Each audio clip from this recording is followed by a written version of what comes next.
before you get started? Let me first share my screen and then you click the report. Okay, we can get started. Okay. So my name is Yueqi Chen, and you can also call me Louis, and I'm a new faculty here. Actually, this is my 4th month in Boulder. And in this pre-research session, I want to briefly introduce my research, and then I will give you some time to ask me questions about my research, about myself, and my vision about the system security. So let me first. So actually, I dropped this slides last night, so it's really harsh.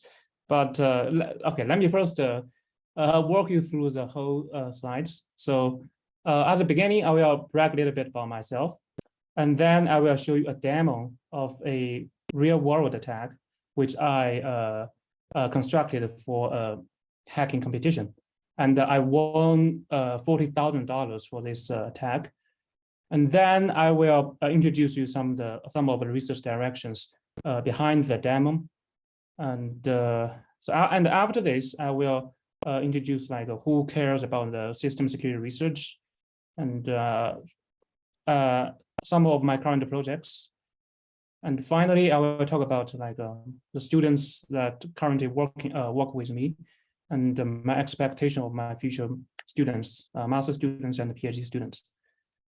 Okay, all right, let's get started. Let me make it larger.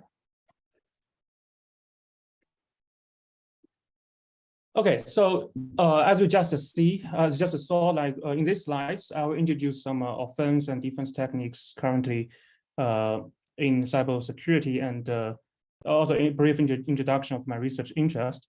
So this is my office number.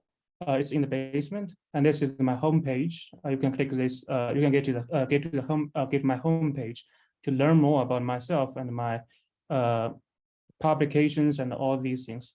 And this is my Twitter, so feel free to follow me on Twitter. Oh, the time step here is incorrect. Sorry, but it doesn't matter.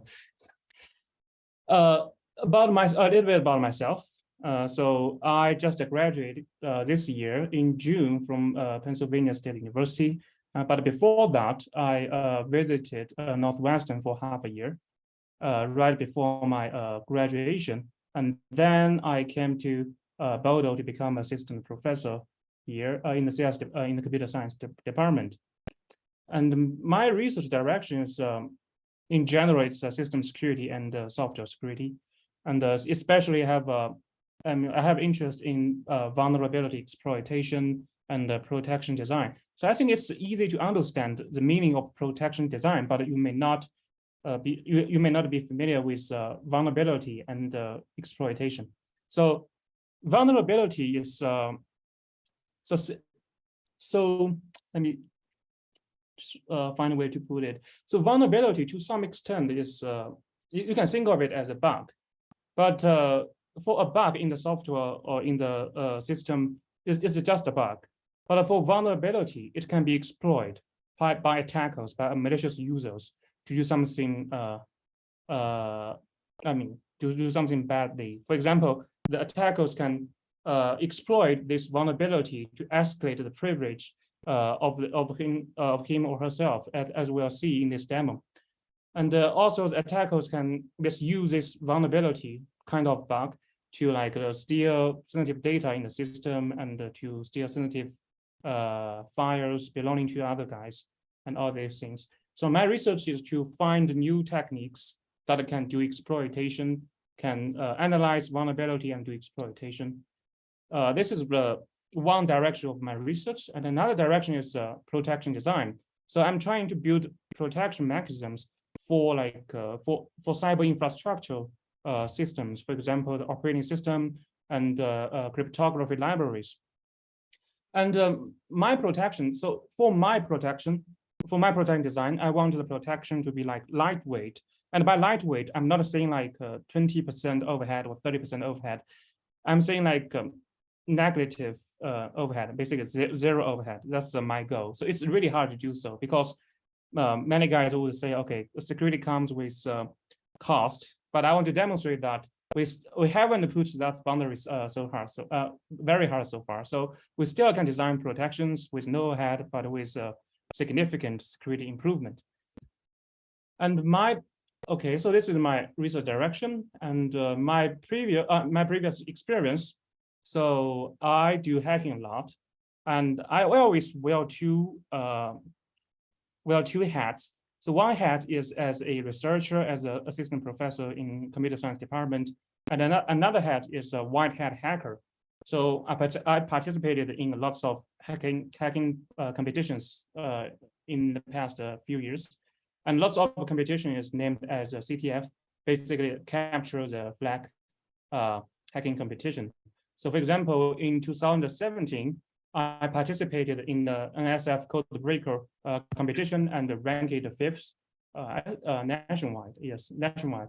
And in 2018, 2021, we get into the DEF CON CTF final twice, and I ranked 16th and 7th respectively. So it's a really great competition, a really great outcome, because DEF CON CTF final is the hacking teams around the world will participate in this DEF CON CTF final.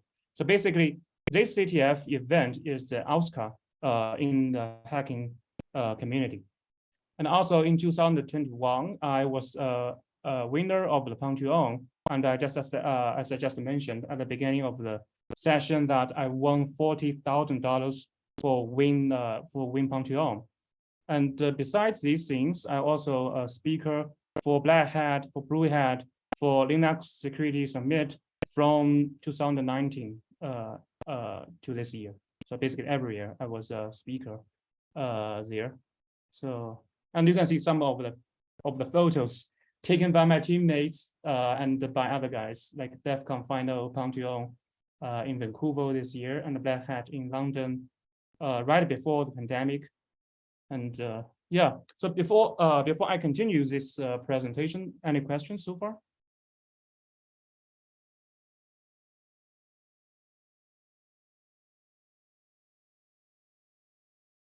No question? Okay. Let me do the demo thing. So let me first stop sharing and show something else.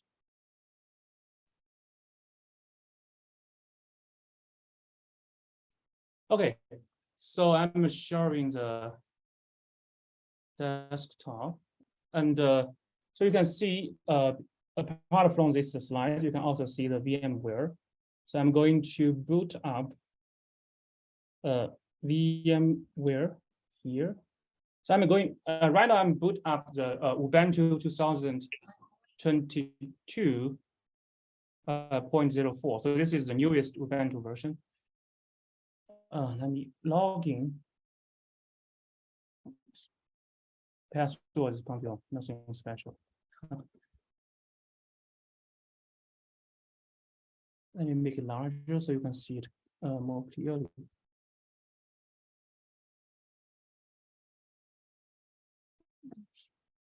Is it too small, or maybe I should make it even larger? I'm opening the terminal, and I will show you something that might interest you.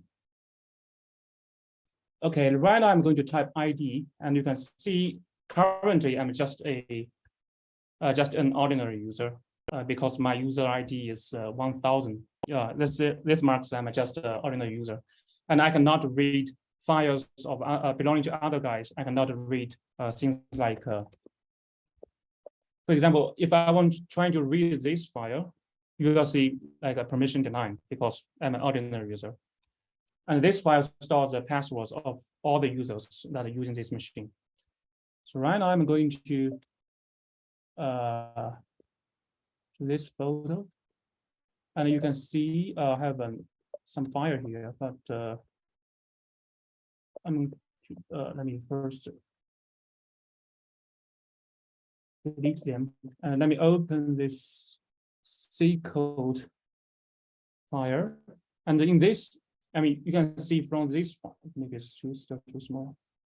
In this file, you can just see it's just some C language code. You should be familiar with these things. Lots of like header files, lots of variables, local variables, functions, and main function, do some system call. So and all Yueqi, these things. a student is saying if the font size of the terminal could be increased. Okay, let me do it.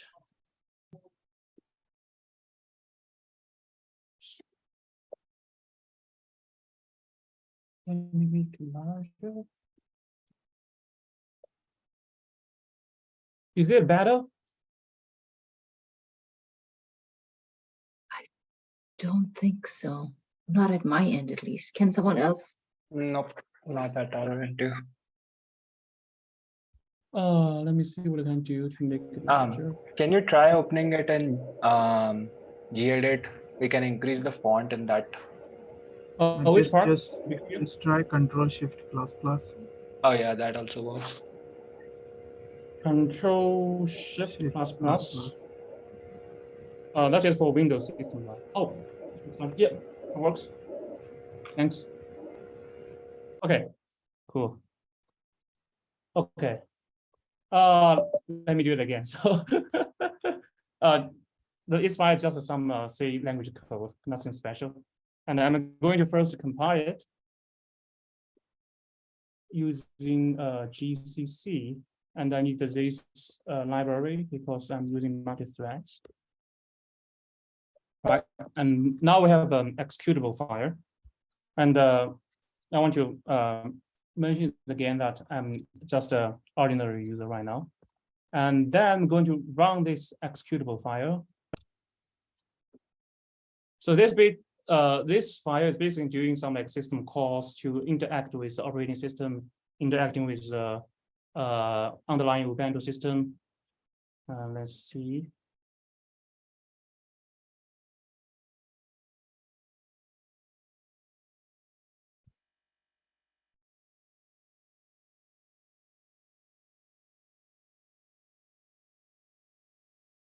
What? It doesn't work? Oops. I failed. Let me reboot this system to see, try it again.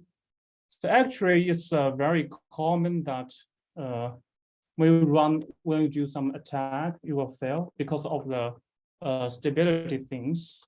Actually, I will mention about this in the slide. Let me try to reboot the system.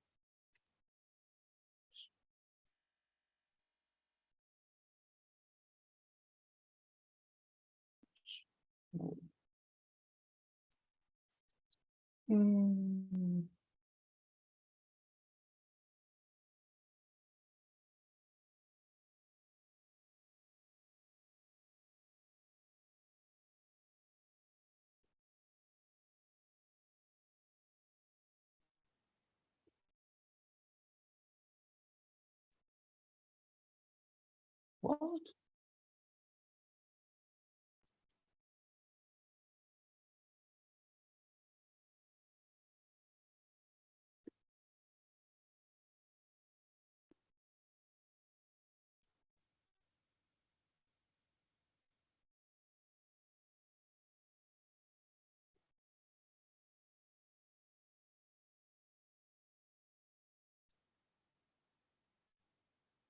Okay, let me do it again.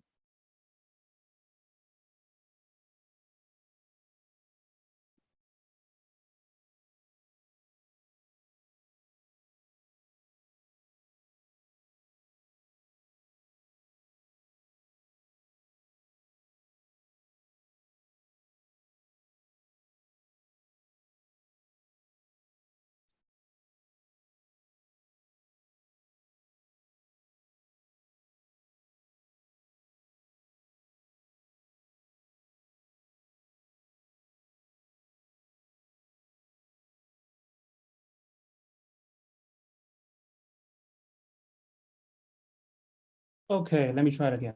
And make it large. Hope this time it works.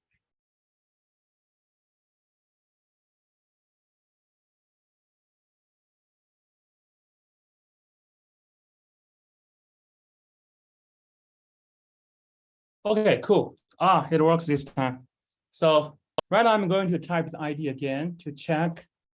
Actually, I don't need to do that because you can see here that the ID already is becomes 0, which means I'm the root user of this whole system, and I'm able to dump the content in this file because right now I have the privilege, so I can read the passcode of every user in this machine.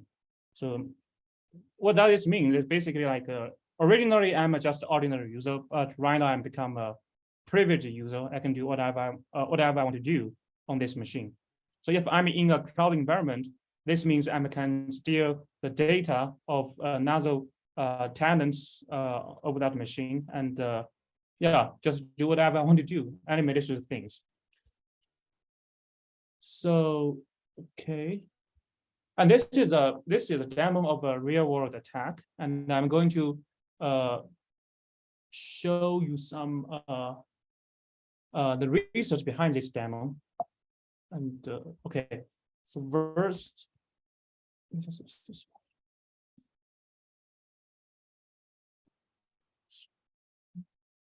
okay, so the first research direction behind the demo is called vulnerability analysis.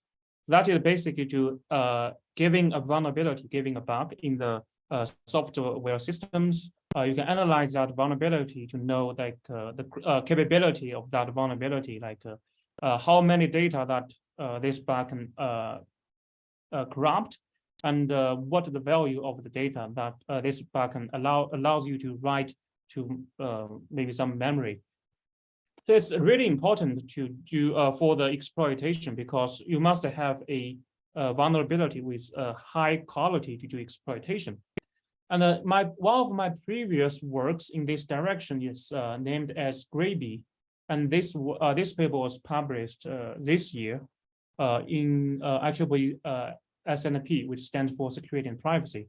And we often refer to this conference as Oakland because this conference is held every year in Oakland. And this paper is basically to explore multi-behaviors of vulnerability. The meaning of multi-behavior is, so after you find a vulnerability and is able to trigger it, you only get one behavior of this vulnerability, one capability of it. For example, like corrupt 1 byte or corrupt 2 bytes, something like that. But if we are able to explore other behaviors of this vulnerability, we actually gain more capability of corrupting memory, which helps us a lot to exploitation. So as you can see on the right side from this table, the CID stands for individual vulnerabilities, and the exploitability change, which means like with only one single behavior of the vulnerability, you have a very low exploitable, low-level exploitability of this bug. And after you have multiple behaviors, you are actually escalating the exploitability of this vulnerability, escalated from a low-level exploitability to level 2 exploitability, or even level 5 of the exploitability. So this shows that if we are able to find multiple behaviors, we have more, we have more capability to do exploitation. So this paper is so important because previous research just focused on one behavior. So actually they miss a lot of other behaviors. And when they estimate exploitability, estimate the severity of the vulnerability, they are actually underestimated. And so that is why this paper was awarded the CSAW Applied Research Award, and we'll get into the final round. And I'm going to New York City next month to compete with other guys in the security community to gain the final award. And briefly introduce the techniques used in this paper. So at a high level, this is a workflow of this work. at the beginning, we have actually you don't need to remember all these things. I just show you like show like if you are going to do this kind of research, you are something you are need to know, and well to handle every in your daily life.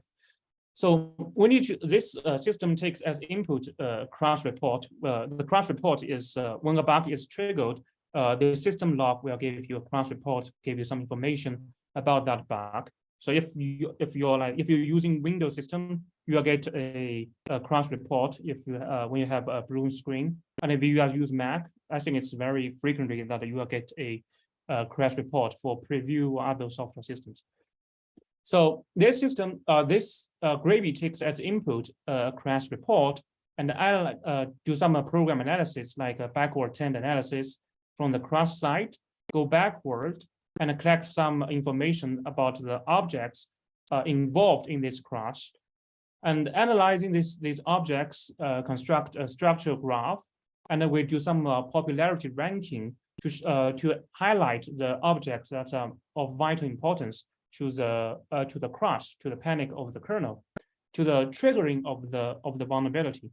And then we do kernel instrumentation, which is basically to insert some program statements into the kernel using compiler.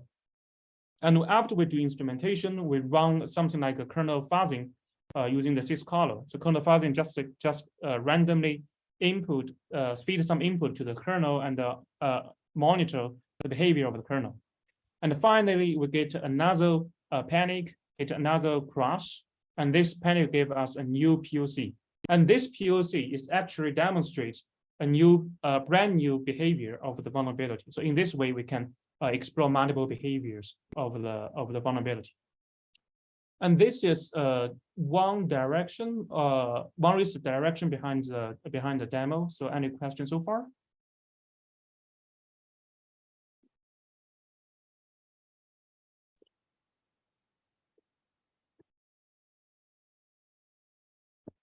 No question? Okay. No, Pritham has his hand raised. Yeah. So just getting this through. So how did you get the root access? Basically, how did you get the root access in this in Gravy? Oh, you mean the root cause of the vulnerability using Gravy? Yeah. So I think it's actually it's I know it's to get the root cause of the vulnerability is really challenging for many reasons. First of all, when you have the crash will actually temper the system log. So which basically means that the content of that log is not precise, and also because of many other reasons. So it's really challenging to know the root cause. But in the Gravy, we don't need to know the root cause. We're just going to find the objects that are highly relevant to the crash, to the original crash. So you can think like in this way. So if you are able, for example, let me give a concrete example. Do you know use after free, that type of vulnerability? Sorry, I didn't catch you. Can you repeat? Okay, so you must know like a buffer overflow, right? Yeah. Okay, let me use a buffer overflow as an example. So for buffer overflow, you overflow a buffer, and that buffer is kind of object in the system, yeah. Right? So if you want to get another behavior of the same buffer overflow, you must have another index and access the same buffer, right? Sorry, I didn't follow you there. Yeah, so it's like a buffer. So to trigger a buffer overflow, it's like you have a buffer, right? Yeah. And you have an index.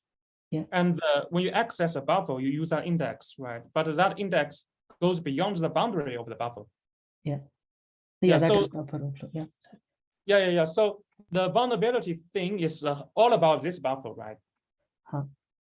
And this buffer is of some type in the system. Maybe this buffer is just a part of the structure, right?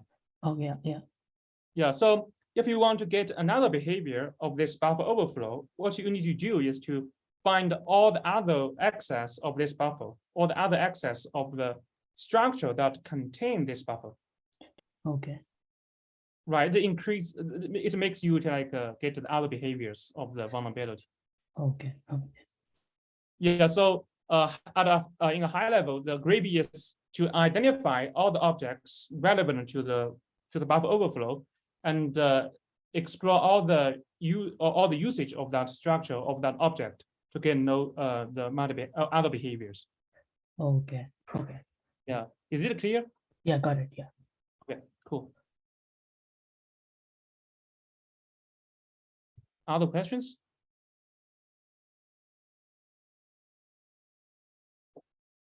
Okay, let me continue.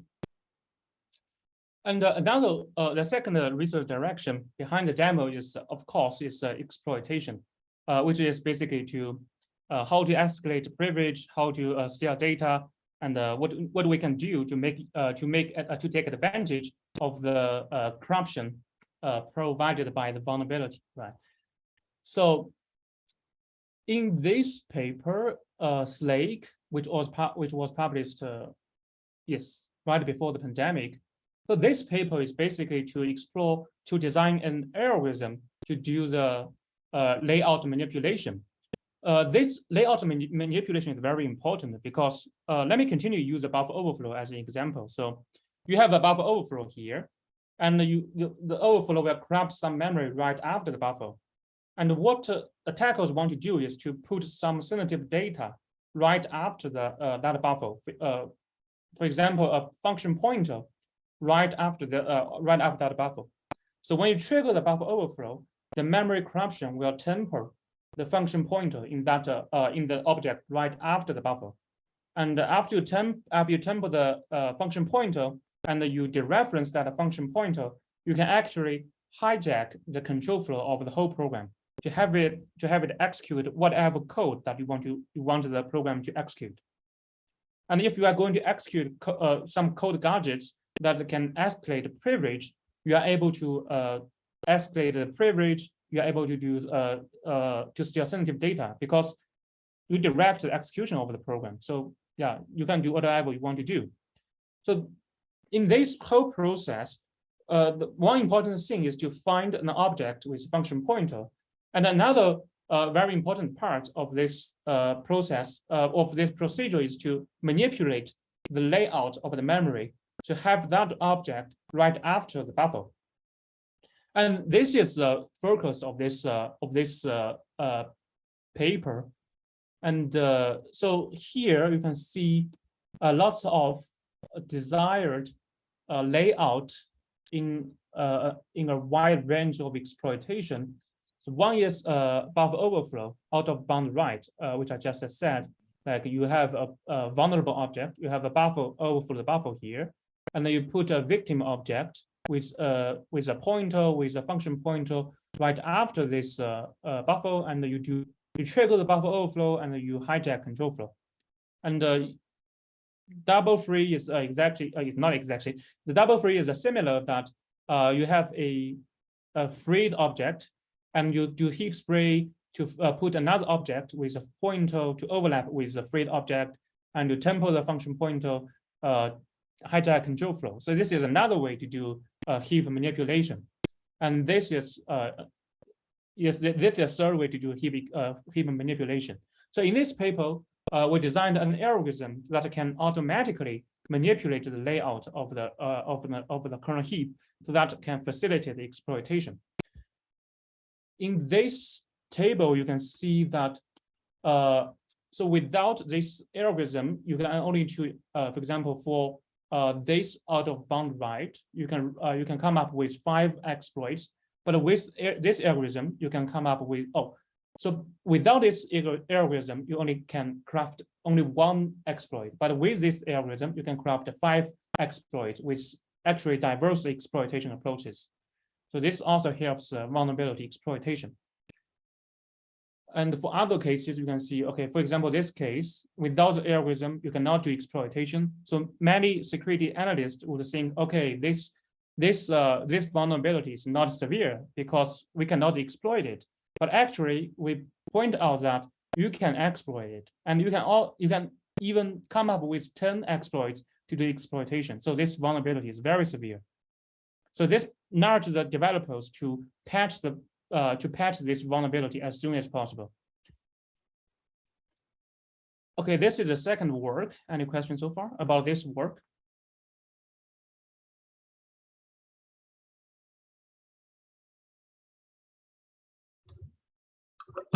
So I have a question. So when you say that you place a victim object in the vicinity of the vulnerable object, so how do you achieve that? You mean how do I achieve the manipulation?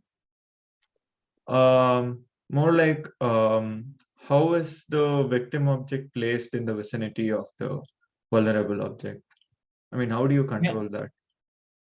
Oh yeah, so the victim object should include some sensitive data, and I think the first so to your question, the first step is to find all these objects that contain these sensitive data, right? And then we get to know how to allocate that object, how to free that object, and all the operation of that object, and we also know how to allocate the vulnerable object, how to free that vulnerable object.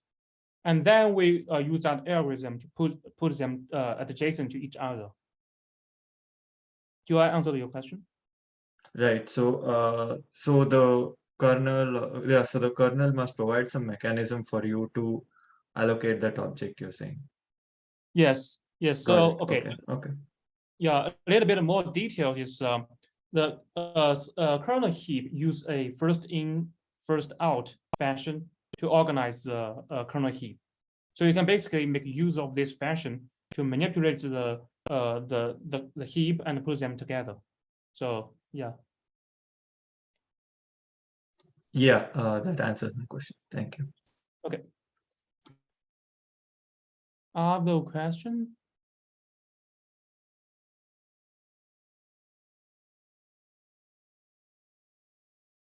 Okay, let me continue to the third research direction. I think I need to speed up.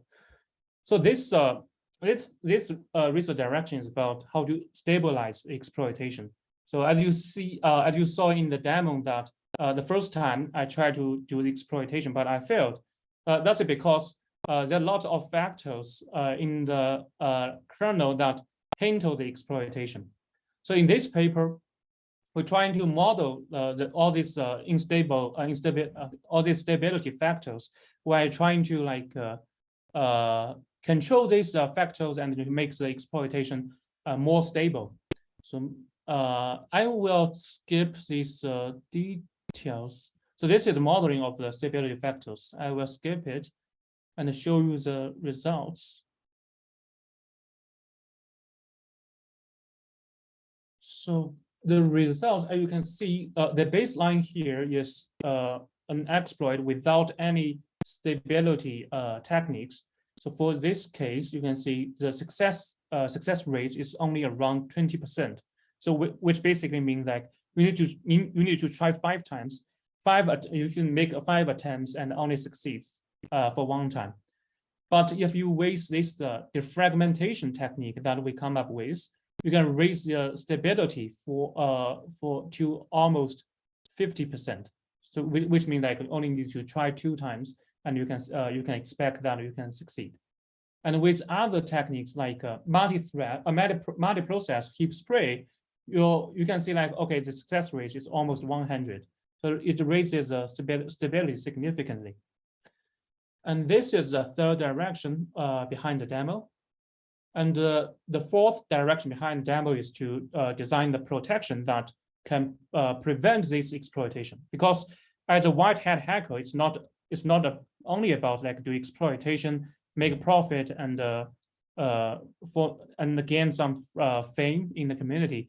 So as a white hat hacker and also as a professor in the computer science department, we need to come up with protection that can protect our operating systems. So in this work, which is called Hard BPF, which I just submitted last week to Usenix Security. So in this paper, I designed a on-demand vulnerable object isolation to protect the operating system. So briefly, this protection works. So as you may know that when there's a vulnerability reported, it takes almost like 2 months or 3 months to fix this patch, to come up with a patch and fix it in the upstream. So it's a quite long, it's quite large time window. And the kernel, and in this time window, the kernel is this kernel is still vulnerable. So attackers have the full freedom to launch attack to exploit the vulnerability in this time window. So this protection is designed to harden the kernel in this time window, and basically it's trying to isolate the vulnerable object to prevent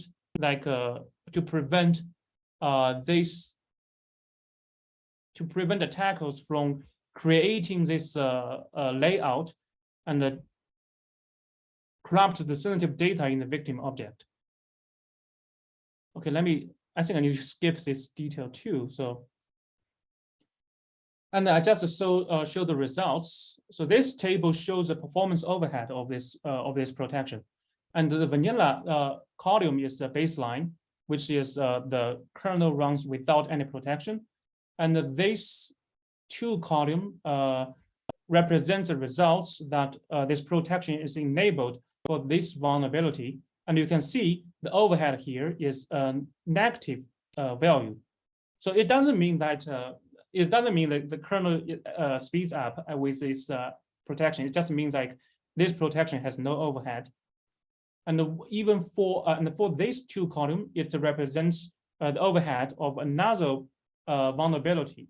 Is this vulnerability? And this vulnerable object of this vulnerability is skbuff, which is a frequently used object in the kernel. And even for this, the performance overhead is less than 3%. So it's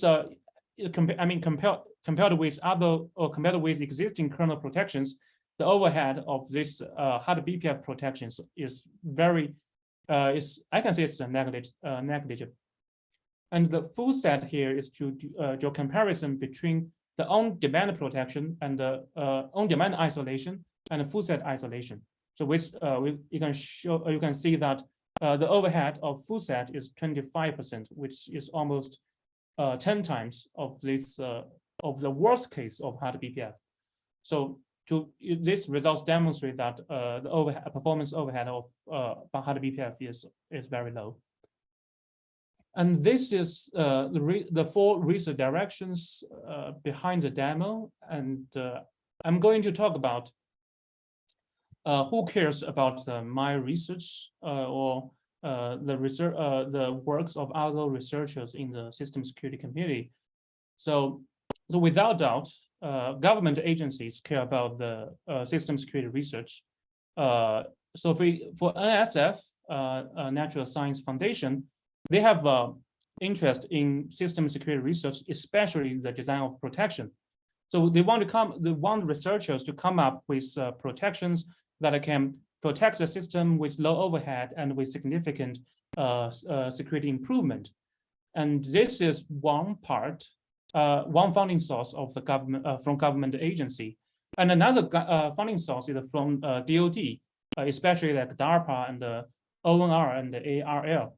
So these guys, I think these guys have no interest in protection design. They have more interest in exploitation techniques.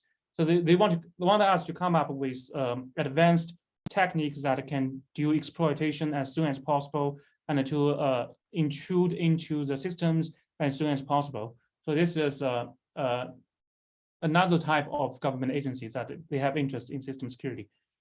And apart from these agencies, the industry, the companies are also very interested in in security research. And I roughly divide these companies into 3 types.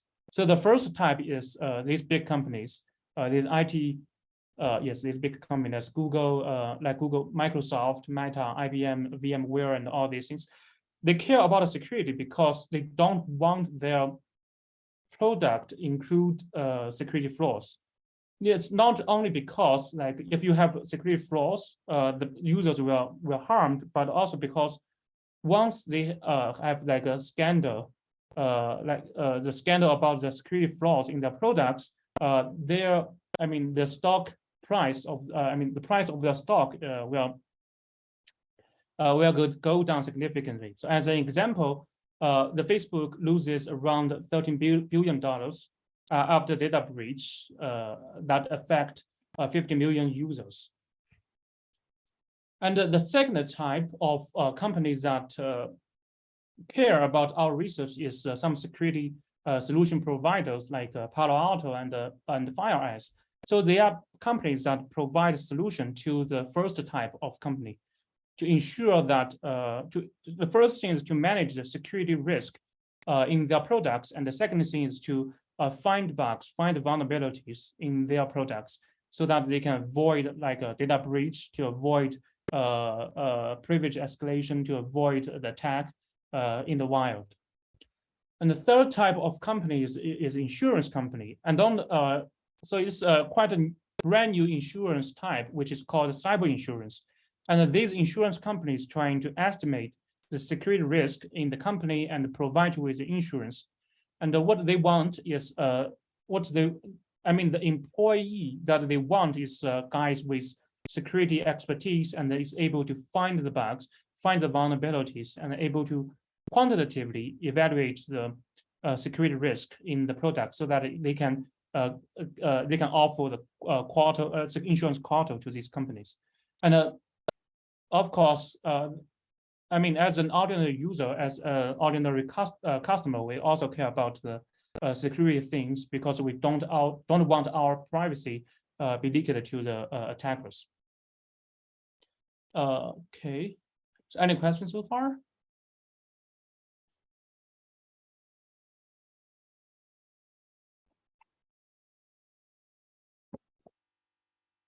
No question?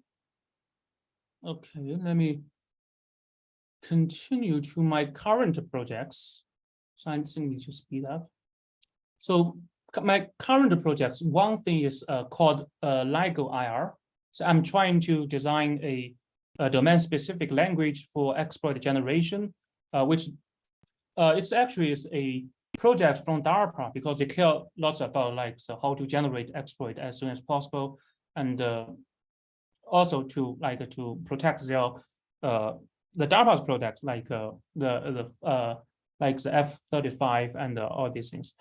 So this is let me briefly talk about it. So this project is based on the observation that many exploitation techniques are portable between applications. So which means the technique you use to attack your iPhone is very similar to the technique you use to attack a Windows system. So this is because attacks are not based on the specific vulnerabilities. They're based on some reliable design patterns. So what we want to do is to design a language to abstract these patterns and to come up with general exploiting techniques that can be later specified to the vulnerable program to generate exploit in a very short period. And this project at a high level is so it's basically like this. So we have a vulnerable program, we analyze it, and we have a database of exploit templates, and then we use program synthesis techniques to synthesize the exploit and to output the exploit so that we can launch attack in a very short period. This is one of my current projects. Another project is to do some empirical studies of kernel protection, because I observed that for some kernel protections, they can be merged to the upstream in just a few months. But for some other protections, it took almost 9 years, but it was still not merged. So this basically means the attackers can continue to do attack in this 9 years. So I'm trying to figure out the reason behind this difference. And currently, we already find some factors that hinder the adoption of this protection mechanism. For example, some proposal of the protection lacks a concrete exploit example as a motivation. So the other kernel developers would ask, hey, could you provide with a exploit example and to specify what exactly the type of attack this protection target are? and it takes very long time to negotiate to back and forth through mailing list. And another factor is because some protection developers are not familiar with the routine in kernel development. So they will use some deprecated utility functions in the kernel, and other kernel developers will criticize by saying like, hey, I don't like this function. Could you use another one, or just don't use it? Otherwise, I won't adopt your protection. It also takes a very long time to negotiate. So based on this discovery, we want to design a CI/CD platform to expedite the adoption of kernel protection. And the key idea is like we force the protection developers to provide expert example, to force developers to not use deprecated utility functions. Otherwise, they need to specify the reason if they insist on using these functions. So I think with this platform, we can skip many unnecessary negotiation, unnecessary back and forth through mailing list, and to have the protection to be merged as soon as possible. And the last last project I want to share is we're trying to build a detection, a system that can detect the vulnerability triggering, because and this system is based on the hard BPF that I just submitted last week. And so the high level idea is we're not going to isolate the vulnerable object, but instead we directly detect the vulnerability triggering to prevent the vulnerability from causing any corruption in the system. Okay, I only have, okay, let me skip this page. Okay, so currently I don't have any students, I don't have master students, I don't have PhD students that work with me, simply because this is my first year here. But I have the fortune to work with a lot of students in other schools. Some of the students are visiting my PhD advisor at Northwestern, and some of the students I knew them during the hacking competition. For example, this guy, he is pretty good. He is currently an undergraduate at UC Santa Barbara, and he is really a professional hacker. And I knew him during this year's DEF CON CTF.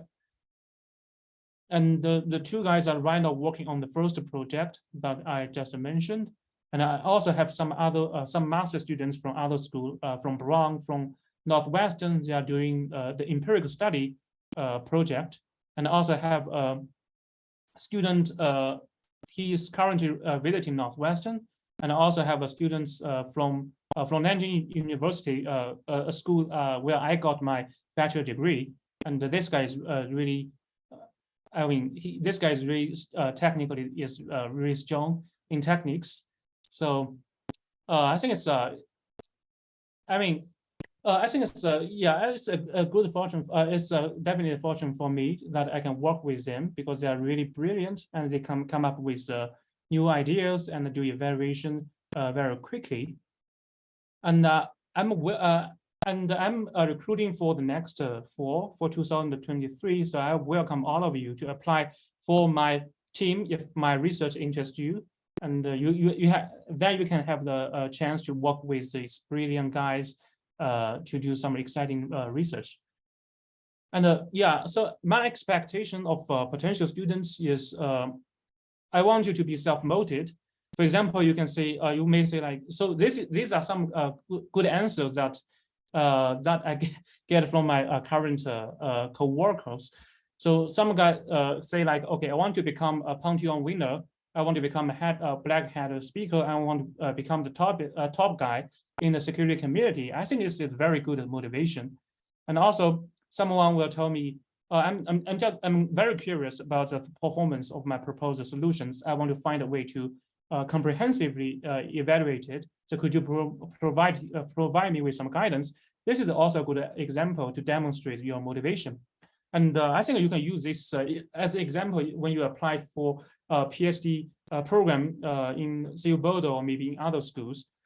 That will Okay, and also some students will tell me like, oh, I have a special interest in security research because of my previous experience in CTF events or these things. I think it's also a very good example of self-motivation. And another, I have my expectation of potential students. I mean, technically, is their technical background. So I want the students to have already get some knowledge, basic knowledge about reverse engineering and binary analysis, familiar with some tools like IDA Pro, and they should have basic knowledge about the compiler, how the binary code is generated, how to do like architecture independent optimization using compiler, and also have some knowledge about the formal method. Get familiar with LVM as an example of compiler. And also, I want the students to be familiar with a computer system, not only operating system. Actually, I should say the whole computer system thing, from like how to design a 5-stage pipeline CPU to like operating system, even not only the Linux kernel, but also kernel like Cell4, which is use formal verification to verify the functionality of the system. And also students can, I would say it's really great if students also have knowledge in networking and all the other programming languages. And of course, if you have experience in CTF events, that'll be really great, because I really like students with already with a security mindset. So that will help a lot, especially in the exploitation research direction.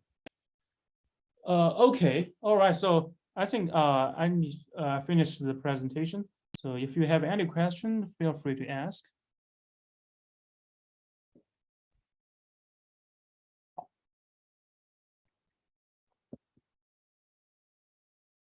Yep, if anybody has any questions, you can unmute yourself and ask.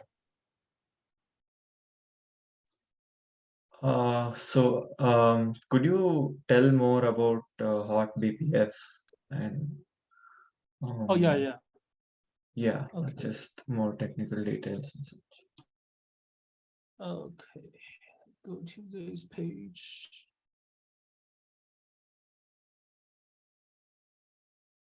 Okay, so as I said that, so there's a large time window between the vulnerability reporting and the vulnerability fixing. And it's typical, I mean, for Linux kernel, the time window is typically 66 days on average. So in this time window, attackers can freely attack the system because the system is still vulnerable. So the hard BPF is designed to protect the Linux, protect the operating system in this time window. And the key idea is, so let me go to this page to illustrate the key idea. So this diagram shows how to do exploitation. And you can see that for each type of exploitation technique, you have a vulnerable object, you have an object with sensitive data. And the vulnerable object causes a corruption, which is later misused by attacker to do exploitation, right? So if we want to prevent attacker from doing exploitation in that time window, what the idea of hard BPF is to isolate this vulnerable object to a dedicated domain in the kernel. And in that dedicated domain, that domain never overlaps with the kernel heap, which stores the object with sensitive data. Because they don't have any overlapping, so you cannot manipulate layout and create this, manipulate a heap and create this layout and do exploitation. So that's a key idea of hard BPF. And to implement this idea, what we do is first of all, we have a vulnerability report, we have a kernel source code, and we have an analyzer that can analyze the report and the source code to identify the vulnerable object. And with that vulnerable object, we use the program synthesis techniques to synthesize a BPF program. And this BPF program can be directly compiled and installed into the kernel space. And so the BPF program will hook the allocation of vulnerable object and divert the allocation of it to a dedicated domain, which is the VM region. So in this way, the vulnerable object will be stored in VM region, vmalloc region, and all other kernel objects will be stored in the // region. So we achieve the isolation. And the hard BPF is an end-to-end system. So which basically means like given any vulnerability report, we can generate it and install it into the kernel immediately after the report of the vulnerability and provide protection. Do I answer your question? Yeah, so do you have to write eBPF programs for each vulnerability, or is it kind of automated in your system? You mean the BPF thing? Yes, yes. Yeah, so what, as I mentioned, like we use program synthesis techniques, so, or more specifically is template-based synthesis. So we leave lots of question mark in that template to be filled by the synthesizer, and then we synthesize the BPF program. We install it into the kernel, and we not only run these benchmarks, but we also run a lots of real-world applications to evaluate the reliability of the system after we install the BPF program. So it shows like, I mean, it's quite reliable, even if with this source code, even with this code from user space. The reason is because the BPF mechanism in the kernel will verify the code in the BPF program before installing it. So, do I answer your question? Yeah, I think that answers that. Thank you. Yep.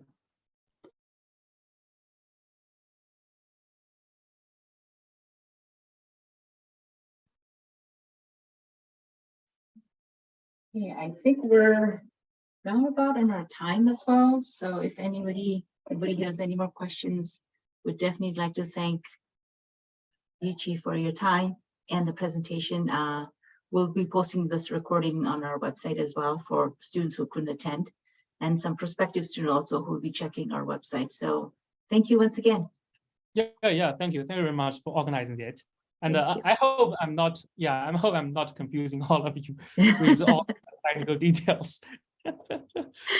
Thank you, and have a good night. Yeah, you too.